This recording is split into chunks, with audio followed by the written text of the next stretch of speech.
Now we are live. All right. Welcome everyone to November 20th, 2022. And this is our new moon and gene keys transmission. This is gene key 14. We're in the frequency of 14. The sun is hitting gene key 14 through tomorrow. So if you've had a birthday from the 17th of November through the 21st of November, this represents your life work. And I'd be super curious if that's anyone in here to put yourself in the chat, hashtag replay if you're joining on the replay. But I'd be really curious. Also, if you have 14 anywhere in your hologenetic profile, put that down. I spot checked a lot of my friends' profiles yesterday for gene key 14 because Richard said, put gene key 14 members on your team. They carry the codes of abundance. Yeah, I don't have gene key 14. You'll see themes. Ooh, you have it in your attraction. Sister, this is for you. Awesome, Tiffany. That's really fun. So you'll see themes inside of each of your hologenetic profiles. So the theme that emerges for me is leadership. And that's spot on for who I be. And every hologenetic profile gets to work in concert in a symphony with other hologenetic profiles, right? So when he was saying, get gene key 14s on your team, I was really excited. So I was culling through all the people I know, finding out who's got that in their profile, because these codes of prosperity are for the future that we're stepping into. I think this is a really timely message, and I'm going to expand it beyond what Richard Rudd shared in the book or the audio about 14, because there are some important transmissions for the future. So remember that humanity is going into it's going into the gift frequency. So as much as it seems like we're deep in shadowlands, and we are poised to make a break into the gift frequency. And that break is between now and 2027. And what I like to say is it's going to take something. So when you want to become the prosperous, magnetizing genius that is your birthright, and why is it your birthright? Because you are divinity in form. So it is your birthright to experience this level of prosperity. What's going to happen? Well, tons of shit is going to happen. The way, like the way that you are in poverty consciousness, the way that you are in compromise, as the gene key shadow for 14 says, the way you don't believe in yourself, the way that you quit when it gets hard because you take it as a sign that you weren't supposed to do it.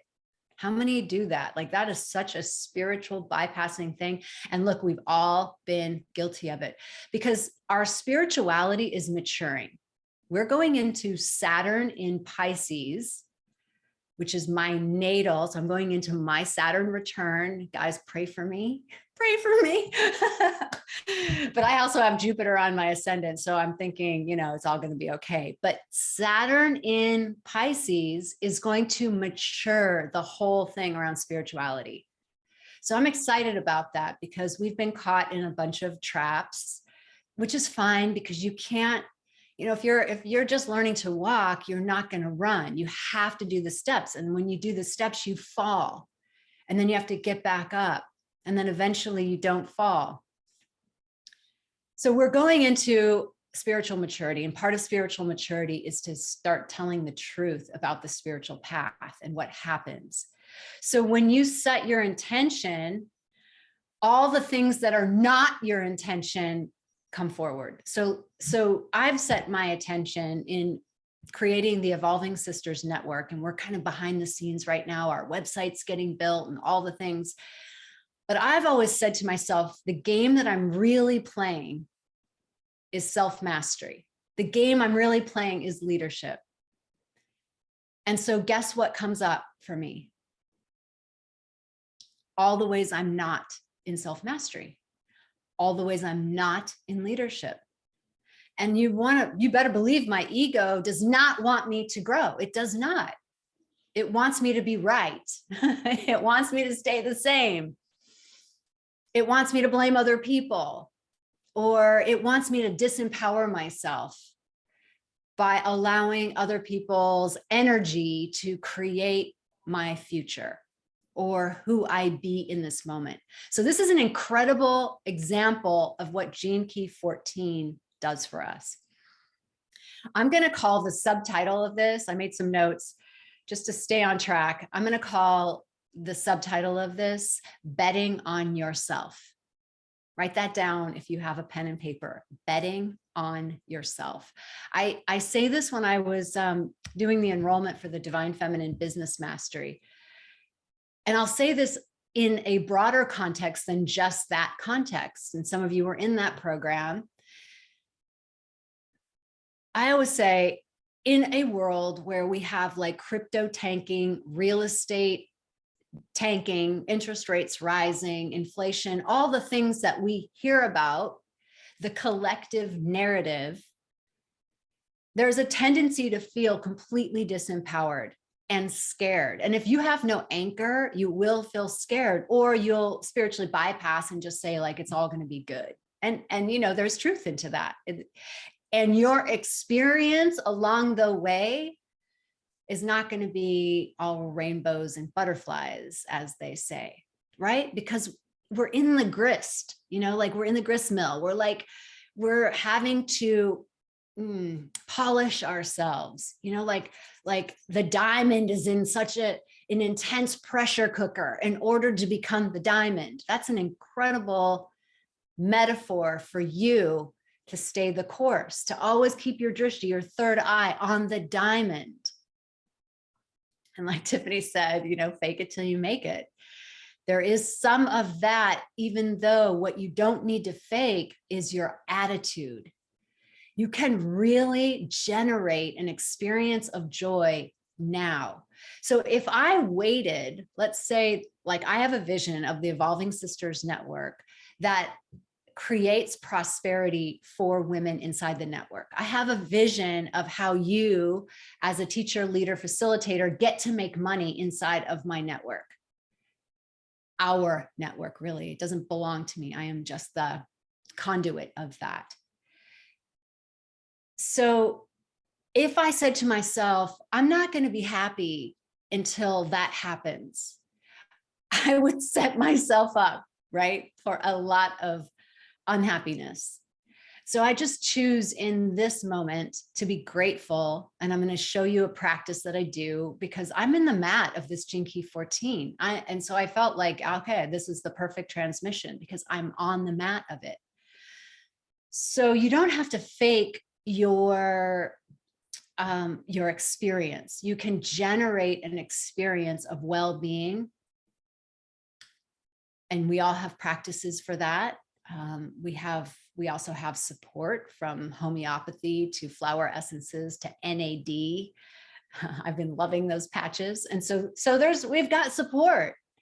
We have also practices. We have connection that we cultivate and create with the divine that keeps us sourced. We have connection with each other. We dance, we listen to music. We surround ourselves with people who are also living in possibility, prosperity too, but possibility, whose asses are also on the line. I like to be around people who are up to something because I know the razor's edge of being up to something. And this is what Gene Key 14 is about. I'll say before I begin that the new moon coming up on Wednesday is this 0 degrees of Sagittarius. It's the very beginning of this archer. Think about Sag as the archer, like this half centaur, half human. So bringing in the magical world, but also bringing in the mundane world, the human world, and keeping the drishti on the future. It is that archer pose that we do in Kundalini, where when you look at your thumbnail, you're looking kind of in a diffuse way at the horizon. That's a great practice for your life right now. And we are at 0 degrees of that energy, and all the energy surrounding it is totally mutable. So it's not fixed. It's not cardinal, meaning it's not beginning energy. It's mutable energy. That means that it's going to feel a lot less certain. And as humans, we love certainty. So just be aware that it's not going to feel super certain. But mutable energy is important for creativity. It's important to get these downloads. It's important to start charting your course that's in alignment with your inner fire. And that's what Gene Key 14 says for us. So we also have a trine. Jupiter trines the sun and the moon. So it's starting to feel lighter. It's starting to feel better than it's been feeling. We have had an intense eclipse season. I don't know about you, but like upheaval central. And that upheaval is delivering us to completely new territory. So the archer gets to say, where am I going? So what do you want to experience in 2023? I will be doing a class in early 2023 in January that helps us curate that together. We're going to make our 2023 declarations and plans together. So stay tuned for that. That'll probably be like the first week of January. So mutable energy says that there's expansion coming, and we get to feel into it. And we also have a say. Cardinal energy is and fixed energy, you have less of a say. Like 2020 was all that fixed energy, like that Capricorn fix, like this is going to happen. Breakdown is going to happen.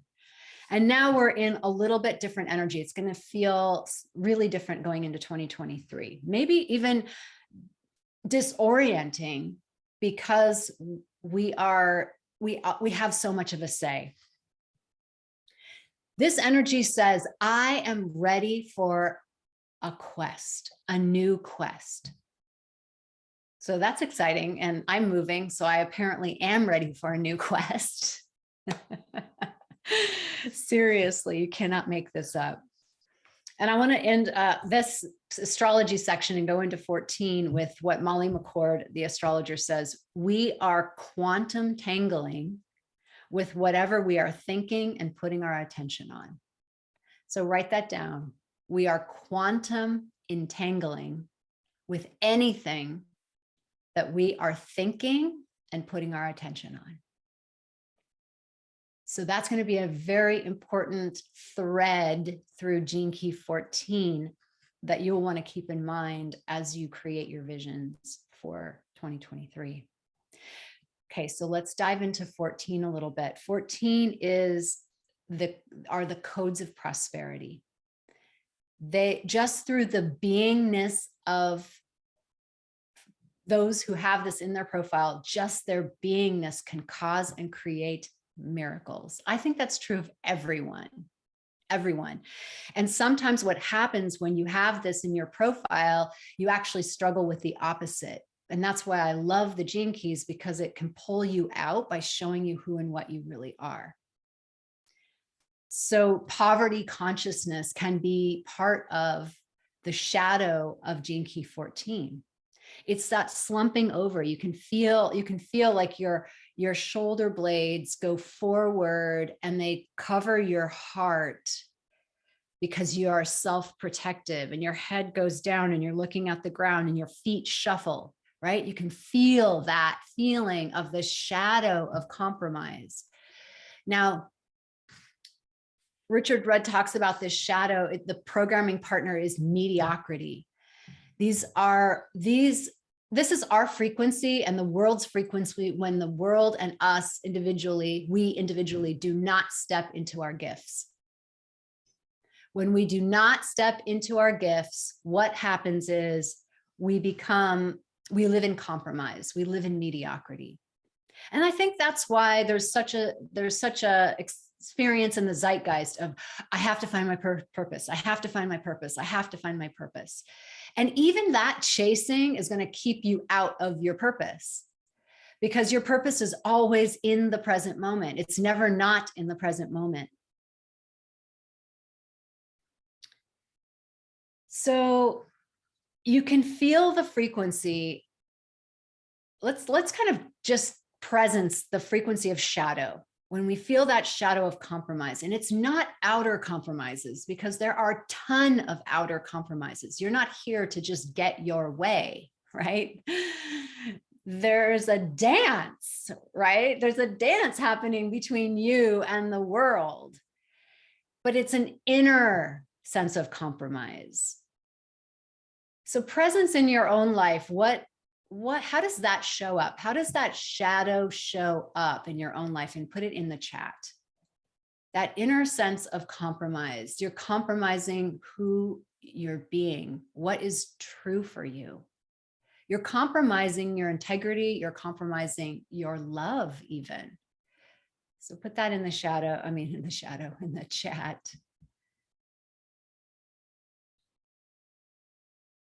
And we'll go from there. So the 14 feels like a cog in a wheel in the shadow frequency. It's always hooking itself to someday. Someday I'll do that. Yeah, so it's coming through my worth. Yeah, not clearly speaking my truth. Oh, Barilla's here. Awesome. Yeah, my worth and not speaking my truth. That's how that shadow comes through. Exactly. That's right. It's really a deep-seated lack of belief in the self. My time and my health. Okay, so I compromise my time and my health to care for others. Yeah, but not anymore. Right. I'm moving out and healing me. Yeah. And when I stay silent to keep the peace, I compromise the peace inside of me. Yeah. Peace and peace. Yes. Not speaking my truth. Yeah. Yeah. And here's the thing about the shadow. Thank you for sharing those, because I think those are collective. That's what the feminine is going through collectively. The thing about it is that we have wanted, I think we as the feminine have wanted to do it right. So we don't do it at all if we don't think we're going to do it right. Can you relate? Like, I'm not going to speak my truth because I'm probably going to hurt someone's feelings. So if I can't do it right, meaning I can't do it in such a way that the other person's feelings don't get hurt, then I just won't speak my truth. There's a fallacy going on inside of the feminine that says that I should be perfect in the way that I communicate, in the way that I should make no mistakes, because if I do, I'm going to hurt people and then I'm going to be a bad person.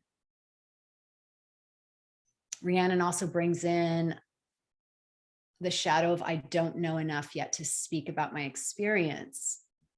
And being a shamanic healer. So I keep seeking the approval of others. Yeah. Of how to be or what to do versus owning my true self and my message. Yeah. Yeah. And Rhiannon, I mean, that's why when I teach the business stuff, I teach that there's a way to own your authority. It's your authority won't be over everything. Your authority is over something. And so we dig into that small piece of something. So this is a good time to bring up that the reason why this shadow, Richard calls it compromise, I think this shadow is fueled by romantic mythology. Write that down. Romantic mythology. This is a term of art that my teacher uses in Boulder. And I'm going to bring my teacher into my work when we have the network, because he's too brilliant to leave outside the network. Like, I need to bring all the brilliant people I know inside the network. But this is a term of a, not a facade. What's he call it? I can't remember the word, but it's something that's not true for us, but we put that on because we don't know. So romantic mythology is the way that we create a storyline that if I really were in my purpose, it would all work out. It's what he uses that in the context, my teacher uses it in the context of romantic relationships. He calls it romantic mythology because when you meet a person, you hear that, right? If your friend meets a person, what do? They call you and say, I've met the most amazing person. I seriously want to hang up when I hear that. Because I'm just like, yeah, to the extent that they're amazing is going to be the same extent that they're an asshole in a year. Because you are idealizing. That is the undercurrent of romantic mythology, idealization. And so when we're being sold to in marketing, we're being sold to our idealization. And that's how marketing often works. Like, because if I had to tell you what it really took to become a coach, you may not want to do it. So I've tried to integrate, like, yes, this is going to be a journey of all journeys, and you can't choose any other thing. This is for you. That's a different way that I've been working on articulating it, because I know that there is no idealization. And I think that's the core of compromise. We don't do it unless we can meet our idealized version. And when we have Instagram of all these people sharing about how idealized their world is, then we start to not believe in ourselves. It fuels our lack of belief, because we have this idea that, oh my God, it should just be there. It should be perfect. It should unfold. No, the reason why you don't speak your truth is because it's going to come out probably not the way you want it to, because you've got to learn. You've got to learn how to consciously communicate. You've got to die to your ego. It requires you to say, oh shit, I'm sorry. That came out like a bully. Ugh, I didn't mean that. What I meant was. And so we have to eat a lot of crow in that. We have to die to that ego need that wanted to be perfect with it. Yeah, exactly. Create the Disney romance, and it's not real. So with anything, just like romantic ventures, there's a cycle, right? You got the honeymoon phase at the beginning. And then you have this phase that you go into in a relationship. And I think like Dave Rico, who's a Buddhist psychologist, I've read a lot of his work. He talks about, like, that's the phase where if you can come through it, you're going to have a real relationship. But up to that point, there's no real relationship. That honeymoon phase, not real. And a lot of people like to keep that in honeymoon, and like, just think about it for your own, the work in the world. This is the analogy I'm using, because sometimes it's easier to see things that are not so close, but you can see it in other people, or you can see the pattern in romantic life. But when you come face to face with the problem, this is where we jump ship.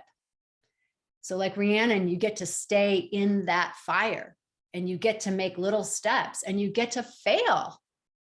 And then you get to get back up and do it again. So Gene Key 14 in the shadow just says, I'm not even going to try. I'm not going to bet on myself, because I can't do it right, because I'm so idealized how the experience that it's supposed to be, that now I'm like paralyzed. But then the gift says, no, no, no, take one step at a time. The gift is competence. And yes, you gain competence. So Rhiannon, you gain competence the more that you make a step, a small action. The way that anybody who's been successful, the way that they started is not where they are. Do you get that? It's like when you move to a new city. The stuff that you do and the friends you have generally change even over 6 months as you get to know the city and you get to know the people. And the experiences you had at the beginning are not the same experiences that you have 6 months or a year later. That's competence. So, but you got to start somewhere. Otherwise, you're in mediocrity. Otherwise, what what Ra says, you are furniture. You're just sitting there. You're just occupying space. And that's going to make you sick, because we're living in a time, especially if you're awake and conscious, we're living in a time where that's not negotiable anymore. Can you feel the rub of that? Can you feel how you not doing your purpose, even if your purpose, I mean, literally in this present moment, if your purpose is to be love, or to be in leadership, or to be in self-mastery, or to be an example, if you're a 6th line, you can do that right now and you will fail. So that's why competence comes from fire in the belly. This gene key it's cool. And I'm glad he presents this. It's highly masculine because it's in the ring of fire. And you know where the belly, right? Your power center, your hara, your navel. Your navel is that, like, when your navel is strong and you connect your navel to your heart, then you're not disempowered. You have your power center connected to your love. If you don't, then you're probably going to be a doormat. You're probably going to feel sorry for people. If you just have your heart center open, you probably won't make money, but you'll be a nice person. So the hara is the thing that connects it with your heart so that you have your own personal power. And you still can be a nice person or a clear person, clear is kind. And then you go into service mode. And service is greater than, when you were saying, Tiffany, I was caring for other people. Service is greater than an interpersonal caring for. It can include that, but I love the way the Gene Keys say that level of service is to empower others. So our action in service actually empowers other. I like it personally when it's not personal. I don't have individual channels in human design. So for me, I like my service to be not personal. I notice that it gets really screwy when I try to serve someone personally. But when I'm serving the collective or I'm serving the cause, then that creates the fuel in my belly, the fire in my belly. And then I bring my hara, that will force energy. And that's located in human design. It's in your sacral. So if you're a generator, this is a must for you. 100%. You will not enjoy life without this. And this is a truism for all of us too. So when you have that power center, you begin to take small actions, and those small actions start to step by step get you toward your goal. And he says this, and I'm glad he says this, because the opposite of idealization or romantic mythology is literally failing and having to get back up. It's working for it. Sometimes in spirituality, we have this ease and grace stuff. The ease and grace is a choice. The ease and grace is how you will make it in your heart, not the outer obstacles. Holy shit, if I just said, I'm only going to create the Evolving Sisters Network if it's ease and grace, I would not be sitting here right now. There are tons of obstacles, and mostly, I'm in the world interacting. There are personalities. There's all kinds of decisions, and sometimes I make them incorrectly, or in hindsight, I go, that probably wasn't the right way to go. But I didn't know that. This is my first time making the Evolving Sisters Network, and I'm interacting with the field, but the grace and the ease gets to be inside me. So you get to ask yourself, what qualities are you bringing to your work, to your purpose? What do you want to experience? And that is within the realm of your choice. I have a friend who's going through a really gnarly custody battle. And she called me the day before the court hearing. And I answered the phone and I'm like, hi. And she's like, oh my God, you just made my day. She goes, you must be having a good day. I'm like, no, it's a total shit day. And she's like, and she started laughing. And I said, yeah, but I didn't want to generate for you a total shit day. I wanted to generate for you an elevated frequency. And so we just laughed. And then we added some lightness into some very heavy things that were going on. So on the path of competency, you're going to make sacrifices. That's, again, a very maligned word inside of spirituality. And I get it, because the feminine has sacrificed itself so much. And we're saying in this 14, you're not sacrificing yourself. You're actually self-actualizing the thing that you're here to do, even though you, like, in this new moon frequency, we may not have visibility of what it is, but you start with the inner fire. You start with the service, because here's the thing I didn't say about the ring of fire being masculine and action oriented. It's held. It's the one hexagram that has the feminine in the most important line, in the 5th line. And so this hexagram of the I Ching, which is, let's see, what's the name of it? A possession in great measure. Possession in great measure. It's about like your wheel wagon, because they used to have wheel wagons, have all kinds of treasures on them. Like, imagine this is what 14 brings. And so who is underneath this? The goddess, the divine feminine. She is the one who is fueling the action, because without that, it just becomes greed. It becomes masculine domination. It becomes like building towers to our phallic symbol, right?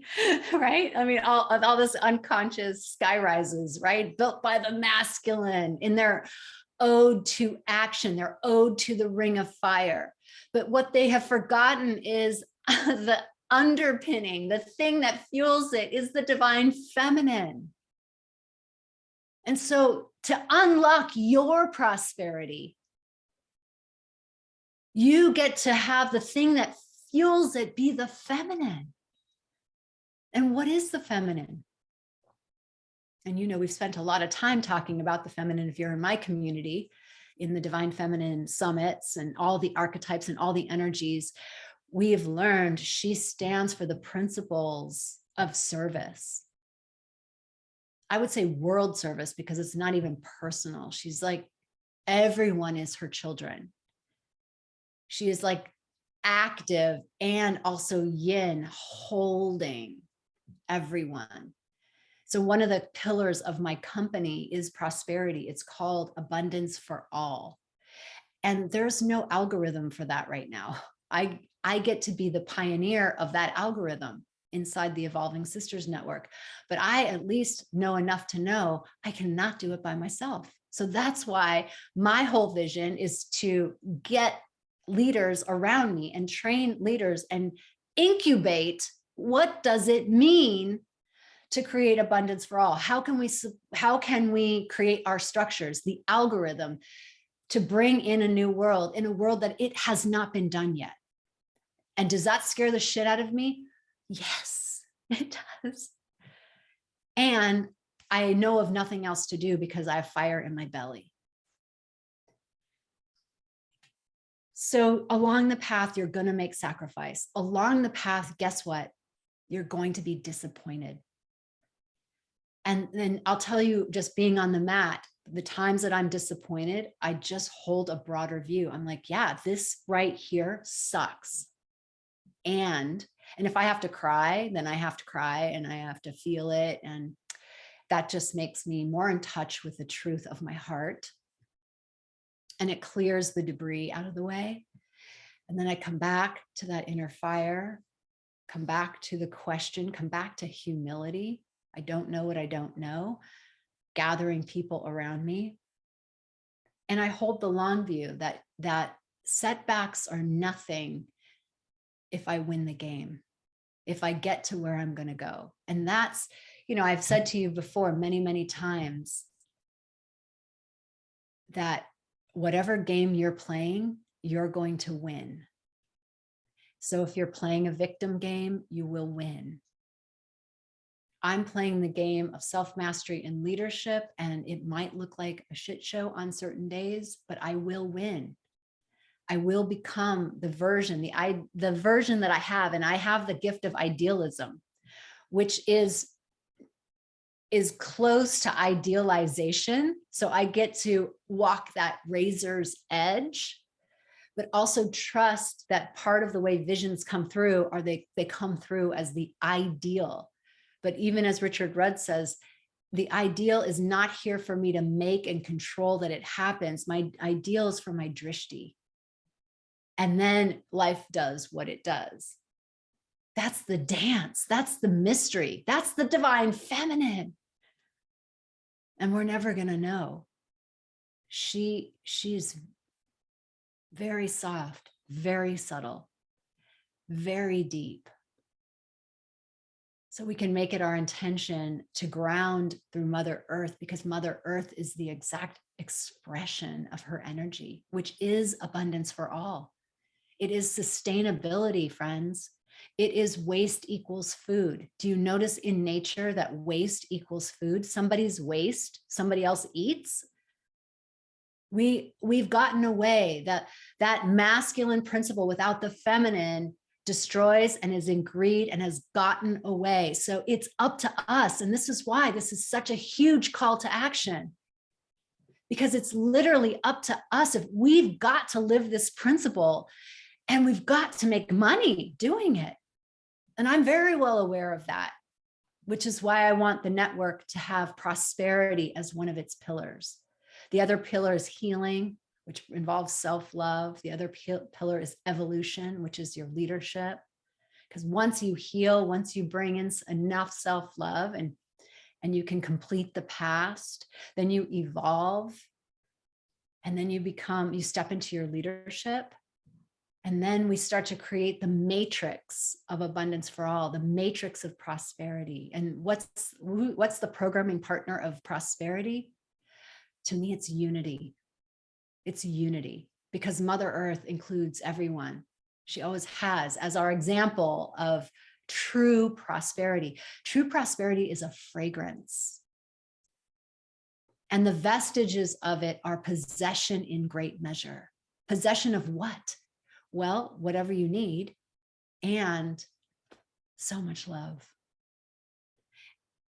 And so we get to hold space for ourselves to get there, because we're not taught this. We're not going to pop, but we haven't popped out of the womb knowing how to have conscious conversations. We haven't popped out of the womb knowing how to build a business in 3D. We haven't popped out of the womb knowing how to navigate conflict. And even when you have partners who are really cool people, when their shit's going to get triggered too. And we haven't popped out of the womb knowing how to do that. So it's on the mat. It's day by day. It's not giving up. The number one thing that has you have a business is that you have a business, right? It's true. So I think that's it. That's what I want to say about Gene Key 14. And I want to ask you, how does that inner fire show up for you? Let's create some interaction in the field to co-create this sense of inner fire. When you feel that inner fire, what does that give you? What does that make possible for you? Type that into the chat. If you're listening on the replay, you can type that into the comments. Oh, yeah. Brittany says she was born right at the time. You could totally check your chart. So you can, because the hologenetic profile in the genekeys.com has you put your birth time. So I suspect that you would find that answer there. And yeah, you're on the cusp. And Richard Rudd has said about being on the cusp, sometimes like of the profile lines. He's like, read the profile lines around your lines and see if you feel really committed to the lines that they assign you. All right. So Katie says, and is everything, a real game changer. Evelyn says, inspiration to keep sharing. Katie says, feeling the inner fire gives me courage to go for it. Yeah. And the compassion to do my Dharma, even if imperfectly. Awesome. Rhiannon says, confidence and courage to do the scary things that bring me to the growth edges over and over and over and over and over. Yes. And Robin says, I'm on fire when helping others. That's beautiful. Deborah, bringing forth activations, awakenings. Thy love in all hearts, removing the masks one wears, loving the life you choose. Yeah. Yeah. So see how it's really a reminder. It's a remembrance. It's coming back and remembering what you're really up to. It's igniting. It's like that fire gets dim when we come into challenge, but we get to ignite that fire over and over again. I had a really difficult phone call, and then I reignited my fire by starting to write about abundance for all. When I write abundance for all, something in me is just like, yeah. So have something that you can do that reignites your own power. Let me just present another few comments, and then we're going to pop over to the razor's edge. Barilla says, confidence to go forward and be vulnerable in my truth. Oh, Tiffany's moving on to an organic farm work trade space. Oh my gosh, that is amazing. Yeah, you have women's circles. That is so cool. And then Janine is here. Welcome. Yeah, I had the fire in my belly and then allowed others to control it. Yeah, totally. Somewhat losing your fire. Yeah. And that happens for me too, as I'm having my fire and then I hire an expert and they tell me, no, you can't do it that way. You have to do it this way. And then I lose my fire. I give my power away. And then it takes like the counsel around me that says, you gave your power away. Let's come back. What's your dream? What's your vision? And I'm incorporating the genius of other people and also what is the vision that I am accountable for? That's so different than what that person who's telling me is accountable for. The gift of bounteousness is the ability to create abundance. It's the ability to cause and create it through your beingness. So it's really the gift of bringing people together in teams. Like he says 3 to 15. Otherwise it's a network, but 3 to 15 people working together in teams. So think about that. When I have the Divine Feminine Business Mastery or the Business Mastery Accelerator programs going, some of you are in them, we work in teams. We work together because we can see something about ourselves that we can't see alone. So part of the shadow of Gene Key 14 is someone who wants to work alone when their whole gift is to bring people together in team. And as a team member, create the quantum field of abundance. So be that person. Be that person through who you be, not what you do, through who you be, through the attitude that you choose to take on, of being so grateful in every moment that you get to play the game. It's just a game. It's just an earth school game. And who and what we really are is untouched. It's perfect. But it wants to play this game. Otherwise, it wouldn't be here. So our nature is bounteousness. Nature itself is bounteous. It's always creating more and more and more abundance. When we don't toxify it and when we stop putting Roundup on it and stop killing the mycelium, our connectors, our informants, nature itself is abundant. It finds workarounds to that stuff, and we got to stop. We got to stop with the shadow frequency, and it's going to be up to us to do it. What part of the country are you doing this? Oh, you're talking about the organic farm. Yeah. Yeah. Beautiful. Okay, sisters. So let us, I'm going to end with this one analogy, and then we're going to pop over to the Zoom, and the Zoom is in this comments. This is the Ring of Fire. We're going to do our practice together for this very frequency. The oak tree is just doing oak tree. So really take this in for a minute. Just settle down, settle in yourself, and think about the oak tree. The oak tree has a seed, and that seed is its genius. It's its blueprint of oak tree. And the oak tree only wants to do oak tree. It only knows how to do oak tree. And if it starts to think that it wants to do aspen or flower or grass, it will be in suffering.